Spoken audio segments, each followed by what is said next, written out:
时间吧，非常开心有了这样的一个舞台让自己成长。在工作之余呢，我依然是，会不断的去往自己电竞的方面去靠。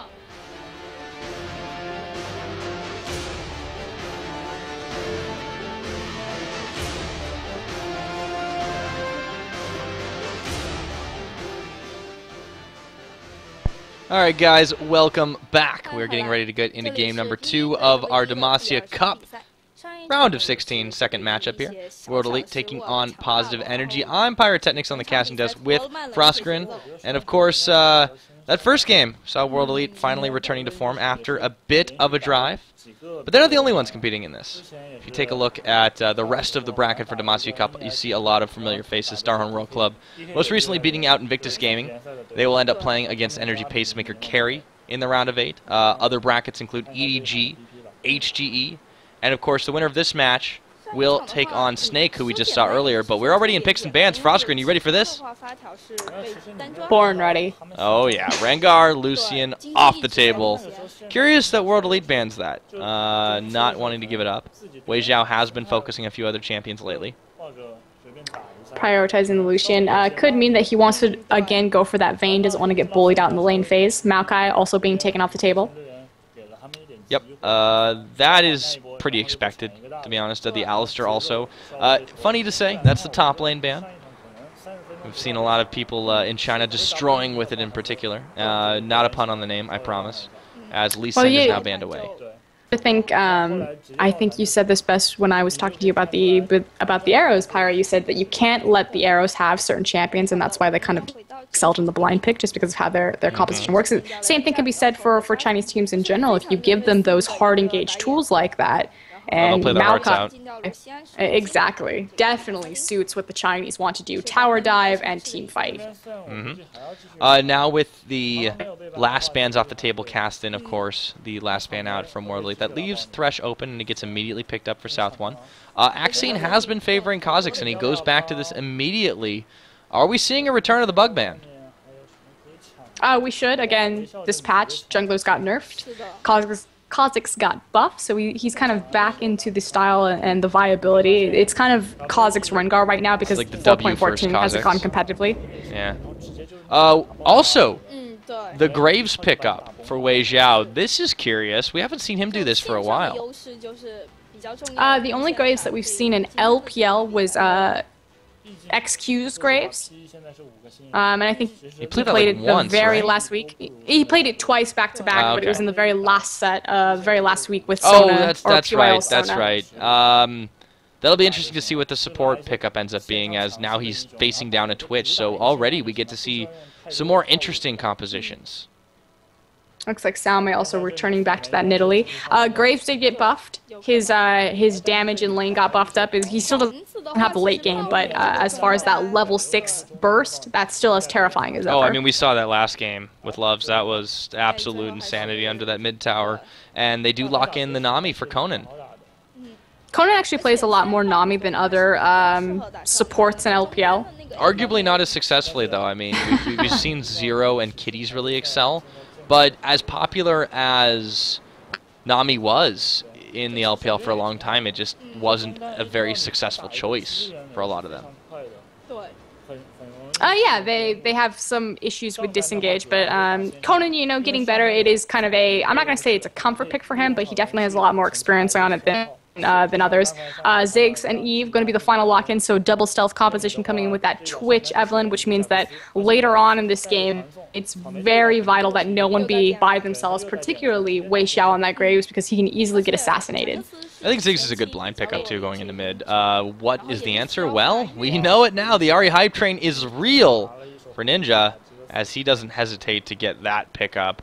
That is something we haven't seen him play a ton of, but I like it. And it's not to Ninja's detriment. So I want to make this clear. He does play champions, you know, like Twisted Fate, like Zed, like Ahri. He can play these assassin type champions, but it just really hasn't been in the cards. You think kind of back to what there's your pun. he has been asking. I saw what you did there.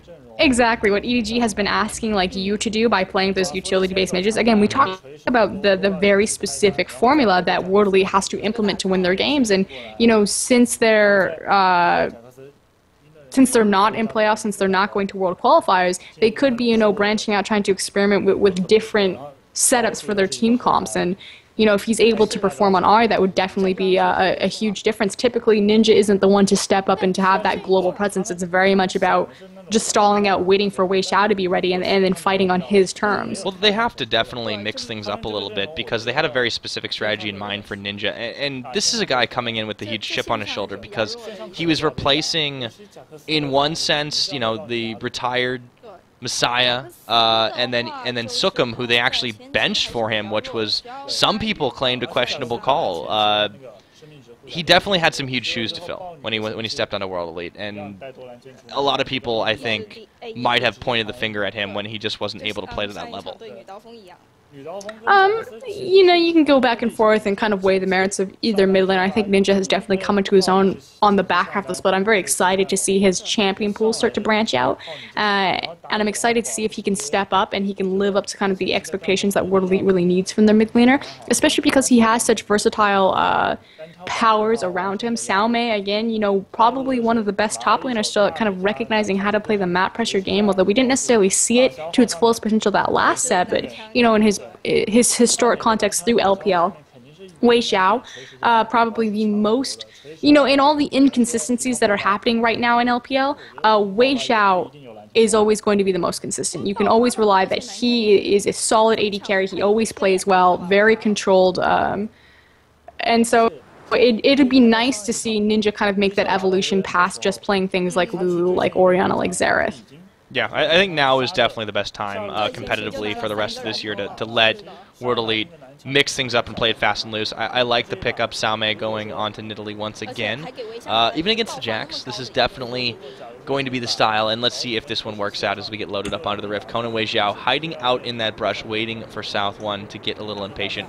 Or maybe they get a little impatient. They're going to go forward on that. Very early action from World Elite this time. Uh-oh. That's not good. We're going to get a little bit of a pause on the screen here. Having a bit of technical issues this morning, actually. So, I wonder if they get that invade off. Looks like we're going to have to swap it away for just a moment as we try to get everything settled back into the game, guys. Thank you for being patient. Thank you for bearing with us. We have been having a number of issues, but we'll try to get that resolved. Until then, please enjoy the music. We'll be right back with the Demacia Cup coverage. Oh, wait, it's already back. Hello. I was just kidding. Here we are. Nothing happened out of that invade. Just a single deep ward. Actually, it was a self. Yeah, 2 deep wards. They're going to go for the lane swap. Okay, I lied twice. We're still having issues. Yeah, we are still going to have to toss it over to a couple of tunes while we wait. So, guys, while we try to sort the technical issues, thank you for being patient once again. We will be back in just a bit.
蹲。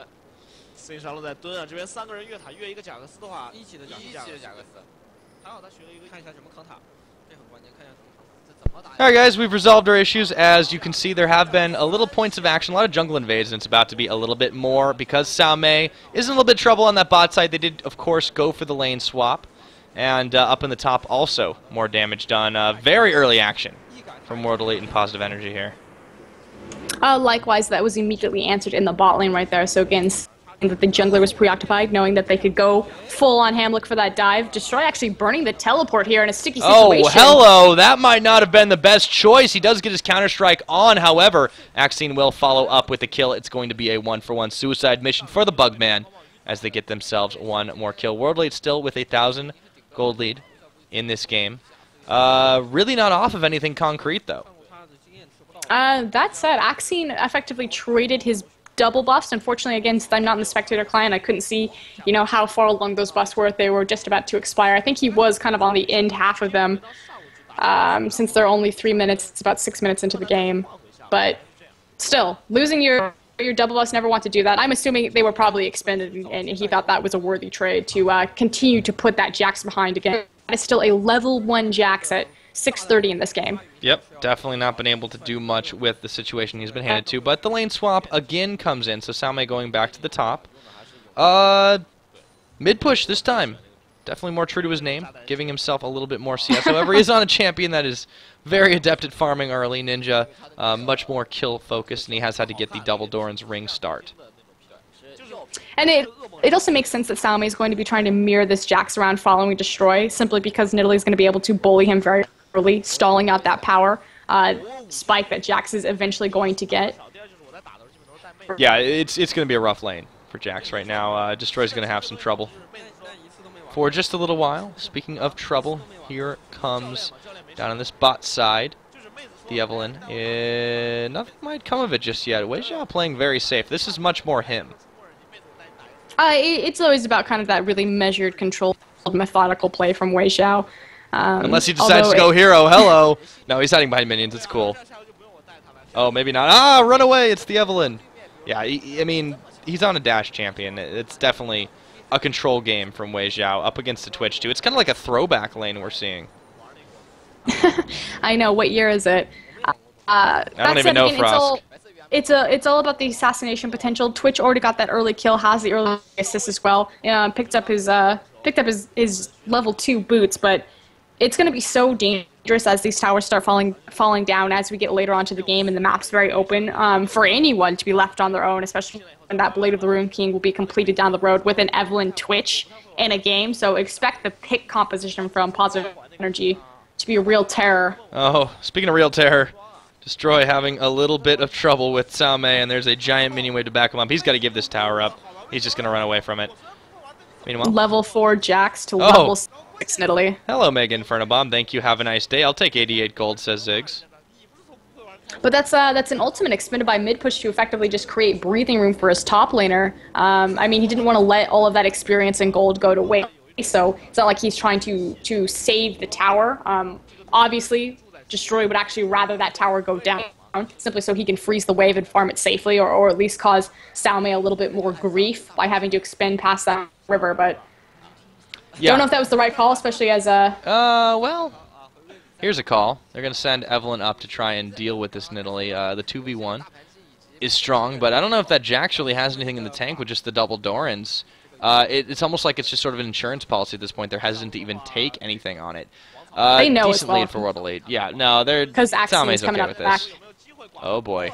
Well, there'll be no counter Dragon Engage, but Axine's going to come right in time for this counter engage. They're actually baiting out the bait. This is brilliant from World Elite right now, and they're just going to get the jump right on. Here comes Axine. They know Evelyn is there, and Sao Mei going hard in the paint. There is no tower on the top. They can take the 2v2 if they want it, and it looks like they do. There's the chase in. Hunt engaged, and they find themselves a pick up onto Evelyn. Can they also get this Jax? World Elite running wild in this top lane. Ninja going to dash in, get the charm off. Destroy's going down.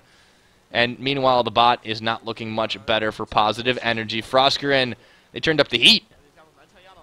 Double kill for Sao Mei in that top lane. That is the snowball Nidalee, and that is the play on Jax that we were looking for. And again, there's nothing that Positive Energy can make on the map to really counter that.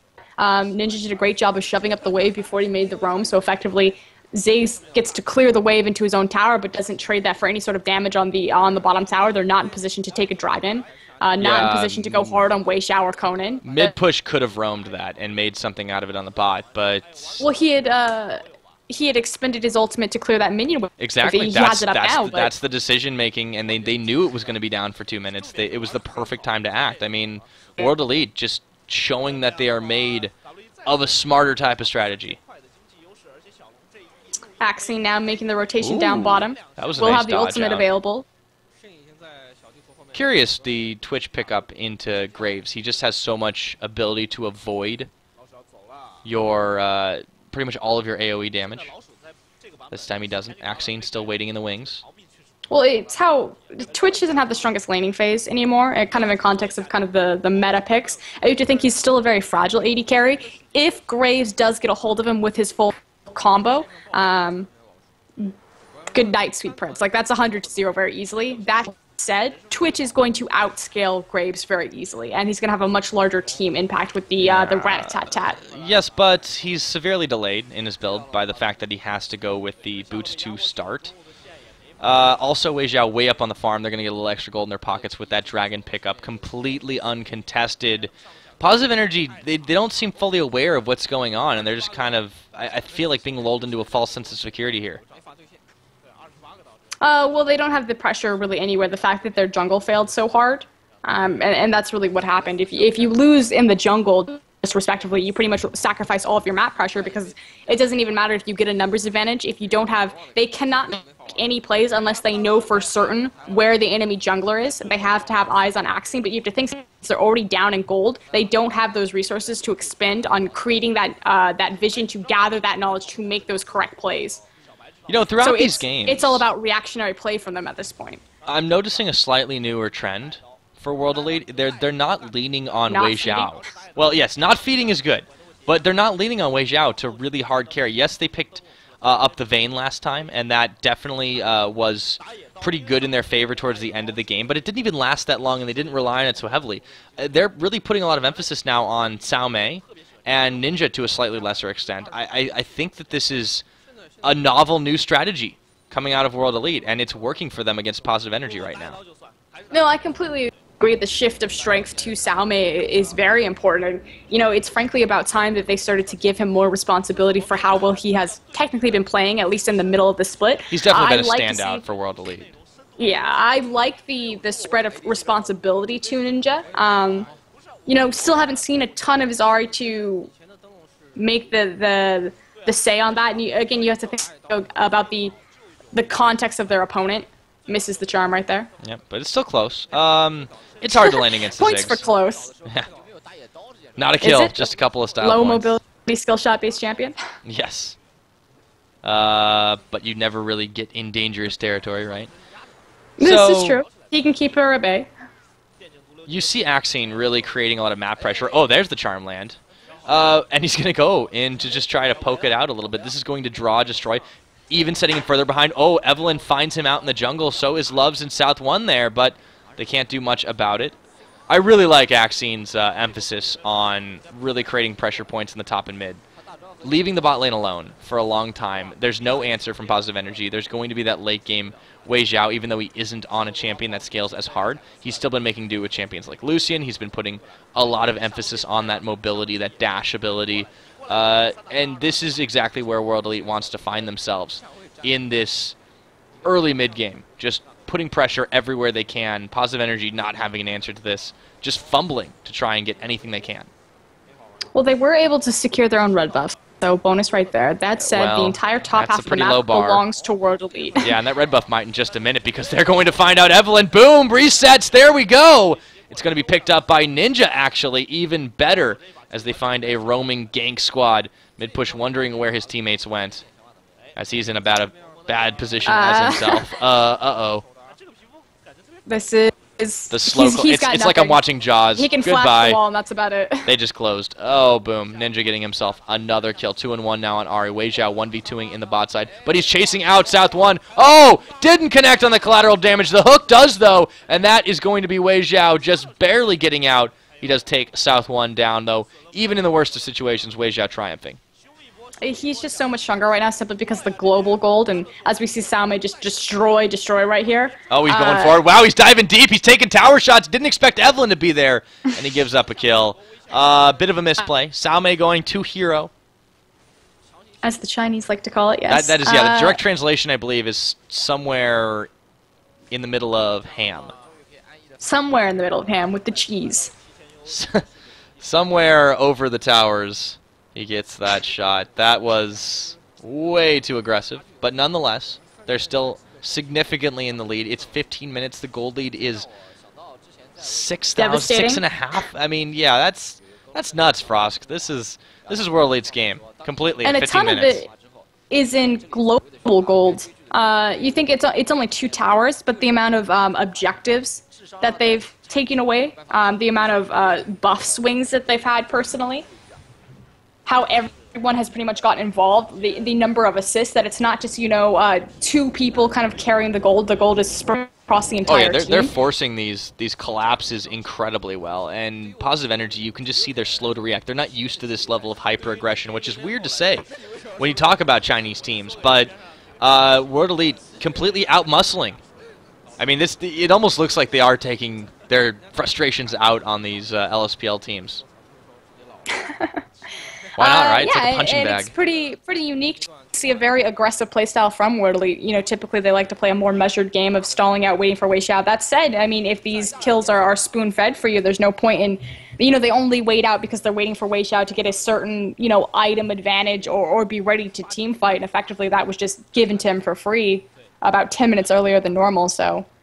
Yeah, I mean, they don't even need to wait for him at this point. Everybody on World Elite going very positive in this one. And wow, South 1, Ninja going in with the Spirit Rush. He wants more, but it's Wei Zhao finding the collateral damage. And again, every one of these, you're right, they get so many assists because they're all involved. 4 members down bot. Salme might be caught in a pickle here, but he is so far ahead. Should be able to get away. 2-level advantage on both the top laner and the jungle. And he's just going to leap away. Go back in for round 2. Did not connect on a spear, so non-committal. And they're just, everybody from World Elite is performing incredibly well right now. They should be able to push down a tower. They were waiting for the bait, but when Positive Energy didn't act on it, now they can move in to do even more damage to the tower. This is going to be such a stomp if it's allowed to go on. It's going to be a 2 global objective swing as far as the towers, and then they should swing back and grab the dragon just because and they've got it warded up. Salme 2v1 right now in the jungle. And he's still completely fine. Wow, Loves is just trying to push a little bit of farm in the mid. You can see the clear night and day difference. The only lane that has more CS right now is going to be that mid, and that's mostly because mid push has just been using his ult to clear waves when he can. Well, also the fact that Ninja has committed so much of his time to the roam. Mid lane falls. Yeah, that's also true. And they still win mid lane with a little bit of help from Salme. Now the dragon, easy pickings, as it's not even going to be contested. Zoning away is Ninja and Salme. The top lane, they can't really push much out because Axine is there. They're just 2-manning this dragon, and now they're going to get Salme, and they don't need the smite. They are holding everything in reserve and still completely coming out ahead.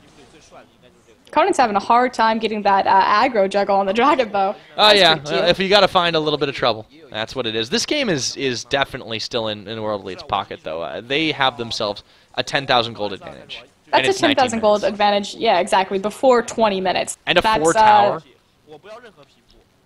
That said, technically, Positive Energy does outscale with their composition. But World Elite right now is playing a map objective focused game. That's a very weak technicality, Frosk. I mean, sure, if this game goes to like 79 minutes, right? Yeah, but I like the recognition from World Elite, but they've always had problems, finishing games. That's it has very never been true. An issue of World Elite's, I want to say mid-game, even though this mid-game is, about 5 minutes early. What is it with them in late? It's really strange. I don't know. We'll see. I just want to make sure that, they can commit to this, that they have the plan, they carry it through as far as, taking care of those objectives as it starts to slow down, as we start to encroach on the second tier, the inhibitor-lying towers, if they're able to keep us up. Let's talk the World Elite win conditions, the normal suspects. You see, okay, top pressure from Xiaomei, check. Ninja doing his thing with the roam, check. Wei Zhao, 3 kills, 0 deaths, check. I think they've got it locked up so far. And they might have even more. Evelyn in a little bit of trouble, forced to flash away from Axine. Here comes Wei Zhao. Make that 4 kills with the collateral damage. Xiaomei and Conan doing work on Destroy, tanking tower shots like it is no thing as they get themselves yet another kill. 13 to 5. I went completely dyslexic on you. It's that crazy. And they'll be able to get another outer tower in the bot lane. This is a total stomp so far from World Elite. They're not even going to make it close. Positive Energy, they just look late to the party every time. Now the bot inhibitor tower under threat.